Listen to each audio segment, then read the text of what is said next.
Resto பார் மீறல்களும் குற்றங்களும் புதுச்சேரியில் நடப்பது என்ன?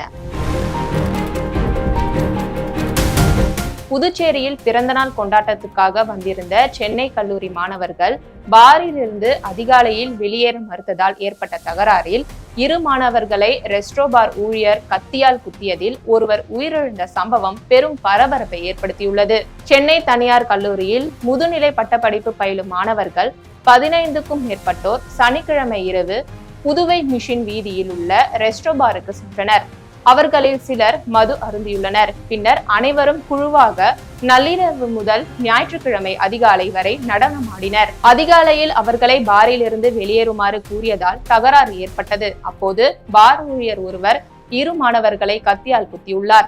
இதில் காயமடைந்த தமிழக மாணவரான சிவகங்கையை சேர்ந்த 21 வயது மோஷிக் சண்முகப்பிரியன் உயிரிழந்தார். மற்றொரு மாணவரான மதுரையை சேர்ந்த 21 வயது சாஜன் புதுவை அரசு மருத்துவமனையில் அனுமதிக்கப்பட்டார். தகவல் அறிந்த DIG Sathyasundaram, SP Ishang, inspector Jaishankar மற்றும் போலீசார் பாரில் உள்ள சிசிடிவி ஹார்ட் டிஸ்கை பறிமுதல் செய்து பாரை மூடினர். பார் உரிமையாளர், 5 பவுன்சர்கள், ஊழியர்கள், கல்லூரி மாணவர்களிடம் பெரிய கடை போலீசார் விசாரணை நடத்த தொடங்கினர். கத்தியால் குத்தப்பட்டு உயிருக்கு போராடிய இளைஞரை 1 மணி நேரத்துக்கும் மேலாக மருத்துவமனைக்கு செல்ல விடாமல் கார் சாவியை ரெஸ்டோ பார் காவலர்கள் பிடுங்கி வைத்துள்ளனர்.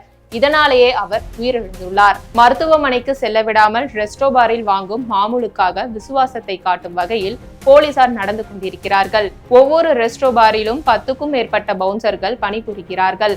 அவர்களின் பின்னணியை காவலர்கள் கண்காணிக்க தவறியது முதல் தவறாகும் என்று புதுச்சேரி அதிமுக மாநில செயலாளர் அன்பழகன் கூறியிருக்கிறார். இந்நிலையில்தான் புதுச்சேரியில் வார இறுதி நாட்களில் விதிகளை மீறி ரெஸ்டோ பார்கள் அதிகாலை வரை இயங்குவதாக சமூக ஆர்வலர்கள் குற்றம் சாட்டியுள்ளனர். புதுவையில் சுற்றுலாவை ஊக்குவிக்கிறோம் என்ற பெயரில் புதுவை மற்றும் புறநகர் பகுதிகளில் 100க்கும் மேற்பட்ட ரெஸ்டோ பார்கள் உள்ளன. பொதுவாக திங்கள் முதல் வியாழன் வரை ரெஸ்டோ பார்களில் கூட்டம் கூடுவதில்லை. வெள்ளிக்கிழமை முதல் ஞாயிற்றுக்கிழமை வரை ரெஸ்டோ பார்களில் சுற்றுலா பயணிகளின் கூட்டம் அதிக அளவில் இருக்கும். அதிலும் இளைஞர் இளைஞிகள் அதிக அளவில் ஒன்று கூடுகின்றனர். இவர்களில் பெரும்பாலானோர் வெளிமாநிலத்தவர்கள்.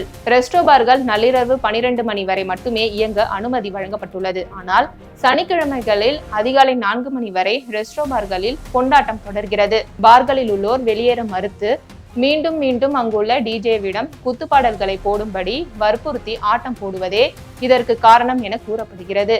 பல இடங்களில் மது அருந்தியோர் சாலைகளில் தகராறில் ஈடுபடுவதும் நடக்கிறது. ரெஸ்டோ பார்களில் குற்ற சம்பவங்கள் நடப்பதாக தொடர் புகார்கள் எழுந்துள்ளன.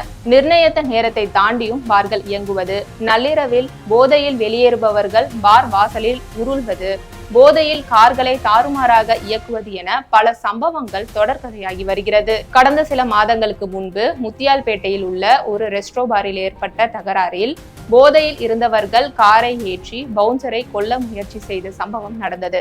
தற்போது ரெஸ்டோ பாரில் கல்லூரி மாணவரை பார் ஊழியர் கத்தியால் குத்தி கொலை செய்தது பலரையும் அதிர்ச்சி அடைய செய்துள்ளது. கடந்த புத்தாண்டின் போது வாகனம் நிறுத்தும் இடங்கள் தொடர்பாக போலீசார் பேனர் வைத்திருந்தனர். அதில் ரெஸ்டோ பார் ஸ்பான்சர் செய்து விளம்பரமும் இடம்பெற்றது. இது குறித்து அமைச்சரிடம் தெரிவிக்கப்பட்டு அந்த பேனர் அகற்றப்பட்டது. விதிகளை மீறி செயல்படும் ரெஸ்டோ பார்கள் தொடர்பாக அரசு நிர்வாகம் உறுதியான நடவடிக்கை எடுக்காதது இது போன்ற குற்ற சம்பவங்கள் அதிகரிக்க ஒரு காரணம் என்கின்றனர் சமூக ஆர்வலர்கள்.